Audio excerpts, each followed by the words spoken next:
Arc-en-ciel.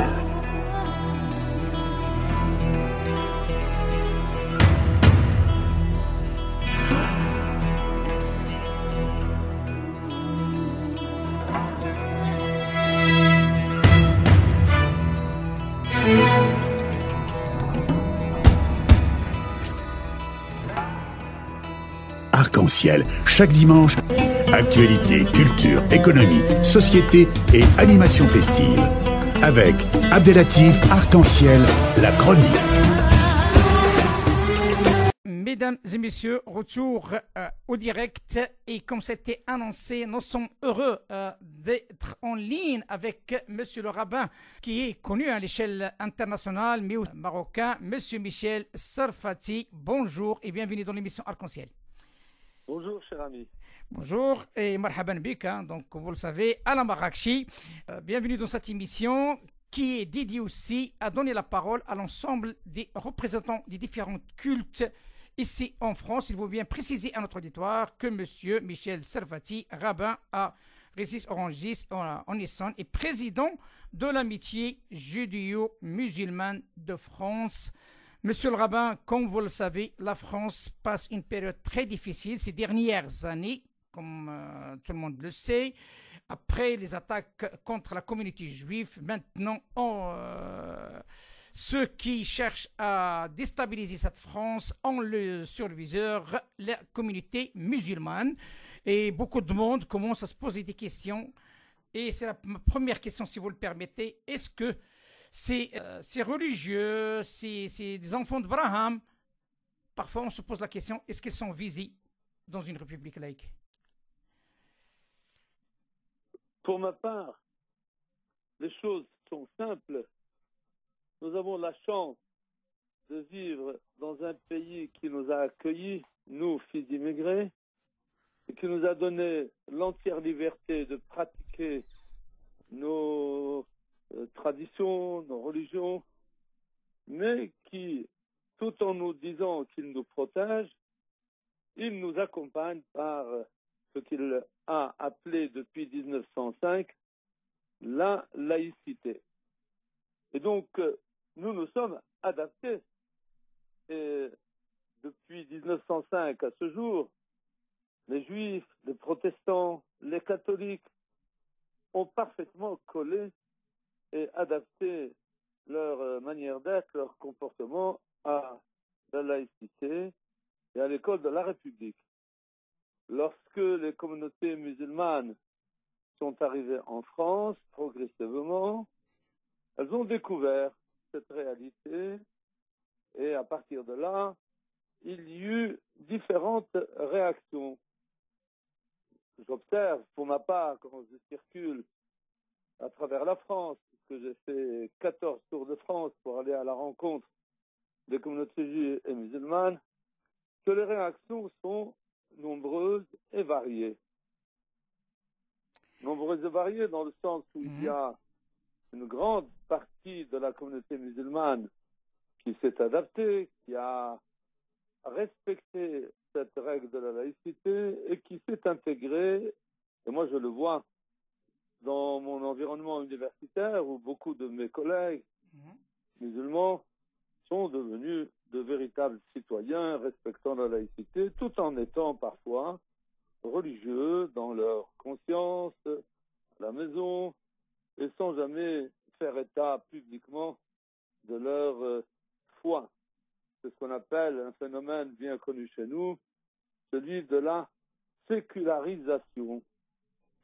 Donc je connais beaucoup de mes amis musulmans qui ont admis la sécularisation et qui considèrent que vivre dans un pays, comme le dit la loi juive, Dina de Malchuta Dina, la loi du pays, c'est la loi du pays qui passe avant la règle religieuse, et cela apparaît également dans des textes musulmans, et beaucoup de hauts responsables musulmans ont appelé les musulmans de France à respecter la laïcité, et donc cela, ça se passe très bien.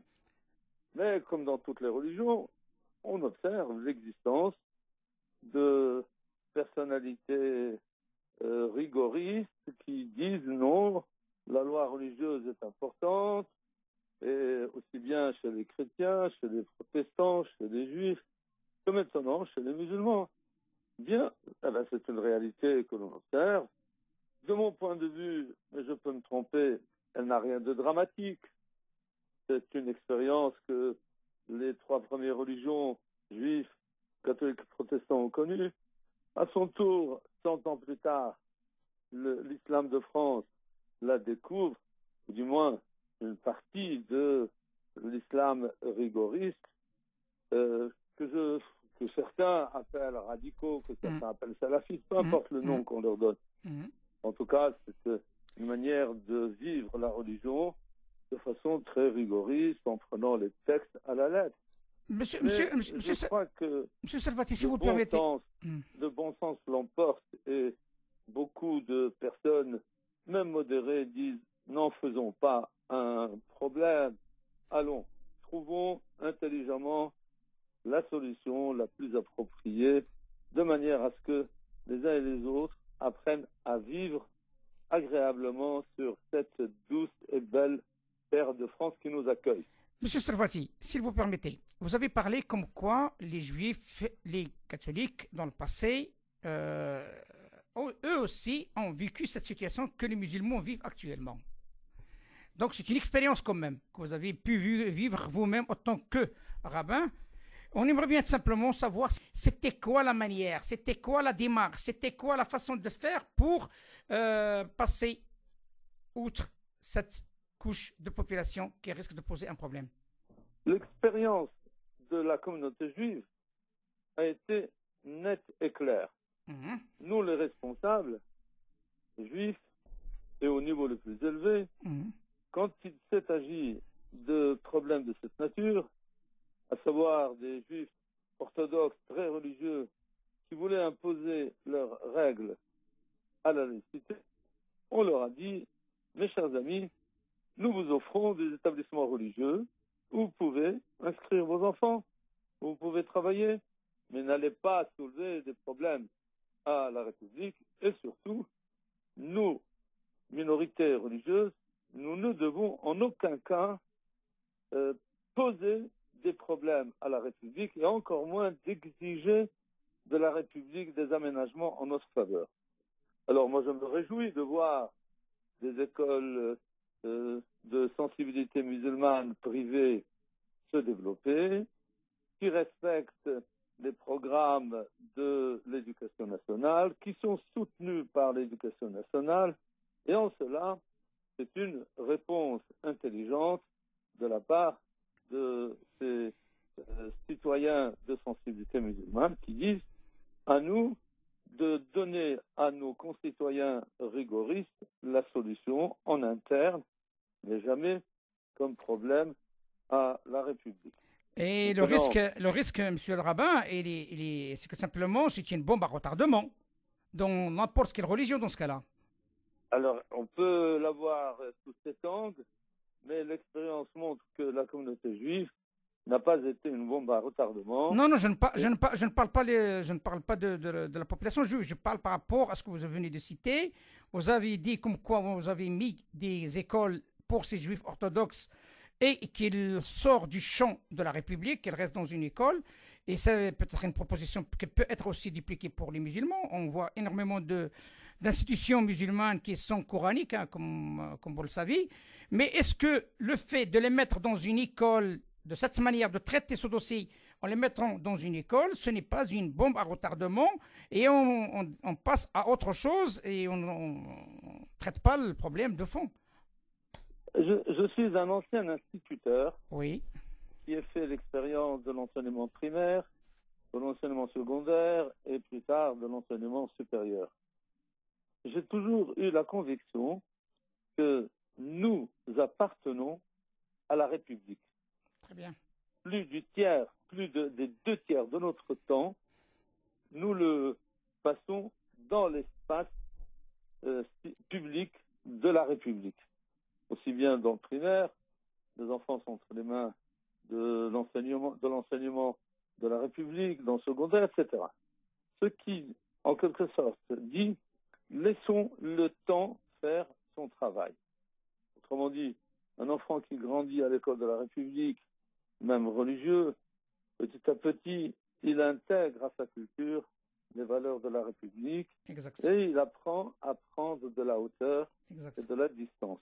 Exact. Donc, il faut éviter d'exacerber les situations et dire à ceux qui sont un peu plus rigoristes ou même trop rigoristes par rapport aux autres, ils sont une minorité, que la République est très forte et qu'il est préférable de ne pas pousser la République à légiférer parce que cela peut devenir encore plus dur. Ah ouais, Donc, mais... tant qu'il y a place au dialogue et à l'écoute mutuelle et à la promotion en toute liberté et dans le respect des opinions de l'autre, il y a des chances de progresser et d'avancer et de trouver des solutions apaisantes pour les uns et les autres. Ma modeste expérience dans ce domaine, moi qui ai fait bon an mal an des rencontres entre 8 et 10 000 personnes dans différents quartiers les plus sensibles, je vois à quel point la main tendue, l'écoute, le respect des opinions, d'année en année, porte ses fruits et me permet d'espérer que tant que nous avons la volonté de vivre en communauté nationale et de dire que au-dessus de nos idéologies religieuses, il y a un intérêt commun qui est supérieur, alors on s'inscrit dans la volonté générale que la France veut donner à ses citoyens. Je dis pas le contraire, monsieur le rabbin, vous avez tout à fait raison. Le travail, c'est l'éducation nationale, le travail, c'est aussi la culture et l'échange, comme vous faites dans les quartiers difficiles.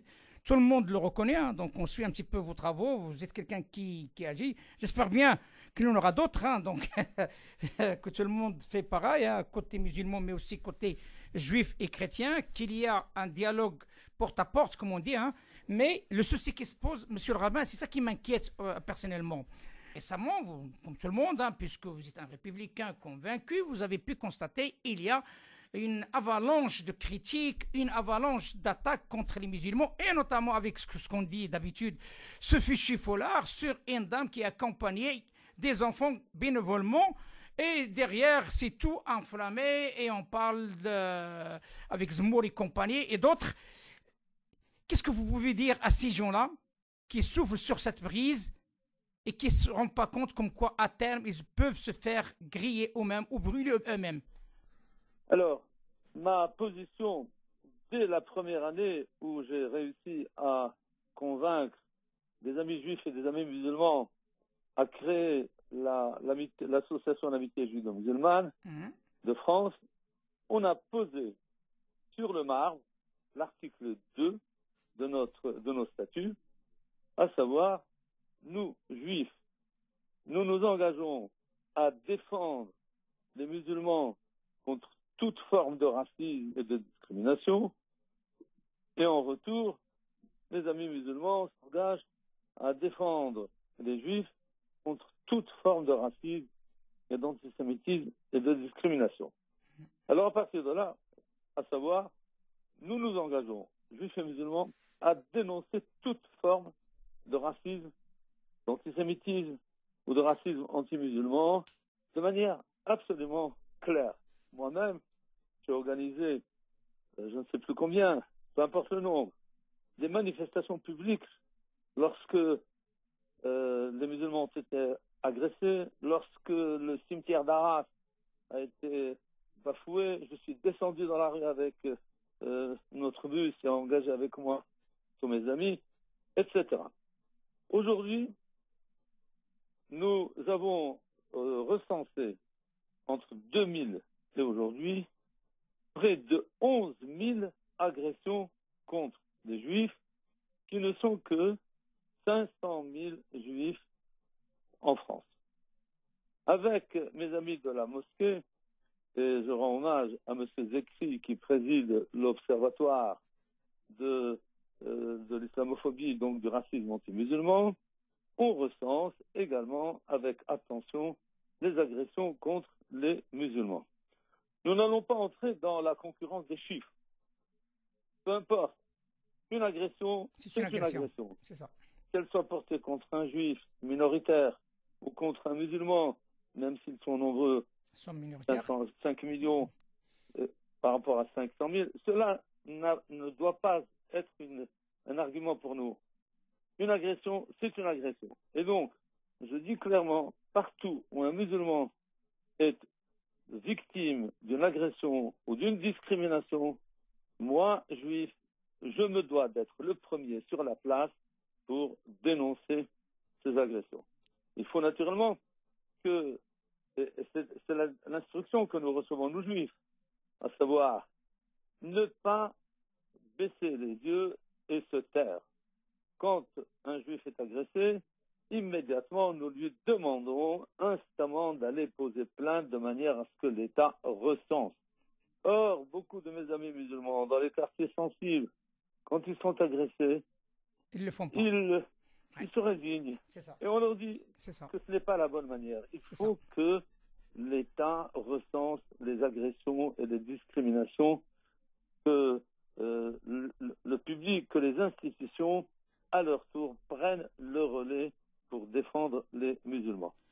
Il faut espérer que dans cette résistance de part et d'autre, du côté juif comme du côté musulman, nous améliorions la situation de nos concitoyens musulmans et surtout qu'on leur donne la conviction qu'ils sont chez eux. Tout comme nous disons aux juifs aujourd'hui qui disent « je ne me sens plus chez moi, je m'en vais en Israël » et il y a eu 50 000 juifs qui ont quitté la France, eh bien je continue de leur dire « ok, je respecte votre choix, mais moi, la France m'a accueilli et la France a fait de moi un citoyen et j'ai fait ma carrière. Il est hors de question pour moi de tourner le dos à la France qui m'a accueilli. Donc c'était l'appel. Ensemble, résistons et transmettons à nos enfants l'amour de la France en disant oui, j'aime la France, elle est belle la France. Nous juifs et musulmans, quelque part nous disons haut et fort que devenus citoyens, nous sommes fiers d'être citoyens français. Je vous disais tout simplement comme quoi votre appel par rapport à ce que vous avez dit concernant les Juifs qui immigrent vers Israël, le même appel a été fait par M. le Président de la République récemment. Et tout le monde a bien entendu son appel pour que les gens restent ici en France parce que qui dit départ dit amalgame et aussi dit hésitation et en même temps met la République en difficulté. Mais vous êtes un homme de religion, un homme engagé, comme d'autres, et je crois il y a un certain ami à vous, comme M. Khalil Meroun, que je crois que vous connaissez d'une manière assez importante. Quel rôle vous pouvez jouer en tant que religieux pour que la laïcité traverse cette épreuve qui est fort, quand même puissant Bien, je suis très heureux, moi, de travailler avec beaucoup d'amis musulmans, dont Khalil Meroun de la mosquée d'Evry, avec lequel nous avons publié un ouvrage ensemble, avec lequel nous nous engageons à tenir un discours clair à nos ouailles, à savoir, moi, rabbin, je me présente publiquement avec l'imam et l'imam dit je suis heureux de me présenter en public avec le rabbin. Il y a là déjà une première démarche, c'est de dire il n'y a pas de tabou à être ensemble et c'est une manière d'exprimer plus que le cousinage, mais un certain niveau de fraternité. Deuxièmement, nos enfants, nous leur disons l'école, c'est la vôtre.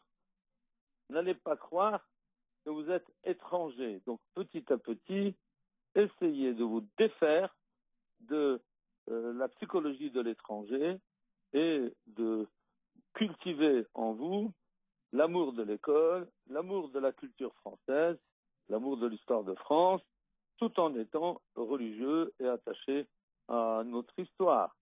Donc, la fréquentation de l'école publique est incontournable. Déjà, quand on dit l'école publique, il nous arrive de dire, regardez, vous avez des enseignants qui ont réussi leur concours pour devenir enseignants, mais Êtes-vous allé demander leur sensibilité religieuse? À l'école, il ne l'a dit jamais, mais vous pouvez la deviner facilement. Il suffit de voir les noms et on devine qu'ils sont d'origine juive ou d'origine musulmane. Eh bien, n'est-ce pas un exemple pour vous? Si on leur dit, la France nous offre des occasions de culture tout à fait remarquables, alors accentuons notre intérêt pour les hauts lieux de la culture française, ce qui n'exclut pas d'aller visiter le musée d'art et d'histoire du judaïsme, ou bien d'aller visiter l'Institut du monde arabe, Lima. Autrement dit, il y a devant nous un colosse de culture nationale enrichissant qui intègre à son ensemble des cultures juives, des cultures chrétiennes, des cultures musulmanes. Monsieur le rabbin, si vous le permettez, parce que là vous êtes en train de me dire d'une manière intéressante quand même, hein, donc je me réfère à votre appel, à l'appel de l'amitié judéo-musulmane de France, aux communautés juives et musulmanes de France. Bien entendu, cet appel est soutenu par le consistoire de Paris, du CRIF et de la Grande Mosquée de Paris. Vous allez organiser les 22, 23, 24 novembre 2019, week-end, portes ouvertes, synagogues et mosquées. Oui, c'est un événement que nous voulons ritualiser, c'est-à-dire inscrire dans notre calendrier. À savoir, une fois par an, au mois de novembre, cela peut se faire le début, comme cela peut se faire au milieu ou à la fin, nous invitons juifs et musulmans à tout faire pour se rencontrer, sinon les 3 jours, au moins 2 ou sinon 1 jour. À savoir que les juifs franchissent le seuil des mosquées vendredi, que les musulmans franchissent le seuil des synagogues samedi. Et le dimanche. Et pour ceux qui ne veulent pas s'inscrire dans une démarche religieuse, ils peuvent se rencontrer dimanche autour ça c'est beau, d'une ça. activité festive, culturelle, musicale. L'essentiel est de s'inscrire dans ce que la Bible nous a laissé comme unique témoignage, vieux de 3000 ans, chanté dans toutes les synagogues du monde ce Shabbat-là. Ismaël et Isaac se sont retrouvés au coude à coude, déclarés comme frères et fils d'Abraham. Donc pour moi, les musulmans et les juifs qui s'unissent ce week-end pour célébrer ce moment symbolique de la rencontre d'Isaac et d'Ismaël, c'est dire aujourd'hui combien nous devons être fidèles à l'image d'Abraham et de ses 2 fils et de dire publiquement, oui, nous sommes là pour construire notre fraternité sur la douce et belle terre de France. Écoutez, appel lancé à l'ensemble de notre auditoire, comme quoi les 22, 23 et 24 novembre 2019, en réponse à l'antisémitisme, au racisme, anti-musulman et toute forme de discrimination, rassemblez-vous lors de ce week-end pour dire non à la haine, halte à l'enseignement du mépris. Ces rencontres, elles ont une appellation qui est assez intéressante. Le week-end de Shabbat Happy, Sarah. Vendredi 22 novembre 2019, rencontre dans les mosquées. Samedi 23 novembre 2019, rencontre dans les synagogues. Dimanche 24 novembre 2019, organiser des repas ou des manifestations culturelles, artistiques ou sportives. L'émission Arc-en-Ciel accompagnera cet événement et bienvenue à tous responsables juifs ou musulmans qui peuvent nous parler de son expérience pendant ces 3 jours, ou bien non juifs ou aux musulmans. Et là, bienvenue dans l'émission Arc-en-Ciel de parler de cette rencontre qui a toute sa place dans la période que nous vivons. Monsieur le rabbin Michel Sarfati, merci beaucoup de cet éclairage et surtout ce franc-parler dont nous sommes coutumiers, donc j'aimerais bien que vous le sachiez. Michel Sarfati est rabbin à Régis Orangis, en Essonne, et président de l'amitié judéo-musulmane de France. Je vous dis bon vent et merci pour votre participation dans cette émission qui est dédiée aussi au vivre ensemble. Merci, cher ami, et mabrouk à tous mes amis musulmans et juifs pour adhérer à cette initiative du week-end porte ouverte mosquée-synagogue. N'hésitez pas à entrer dans les synagogues ce Shabbat-là et dire oui, nous voulons entendre chanter Isaac et Ismaël devant leur père Abraham. D'autant plus, ça t'appelle, monsieur le rabbin, et fête un jour très sacré chez les musulmans, Eid al-Mawlid al-Nabi al-Sharif, donc c'est la naissance du prophète aujourd'hui. Tout le monde le fête, cette fête. Je vous dis à très bientôt. Merci, cher ami. À bientôt. Au revoir. Au revoir. Arc-en-ciel.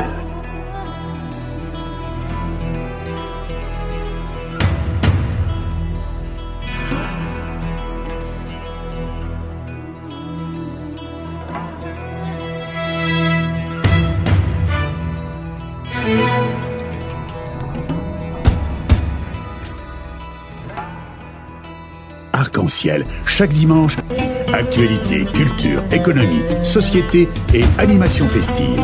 Avec Abdelatif Arc-en-ciel, la chronique.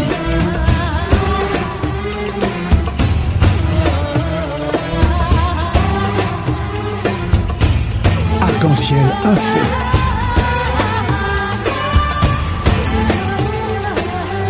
Arc-en-ciel, animation festive.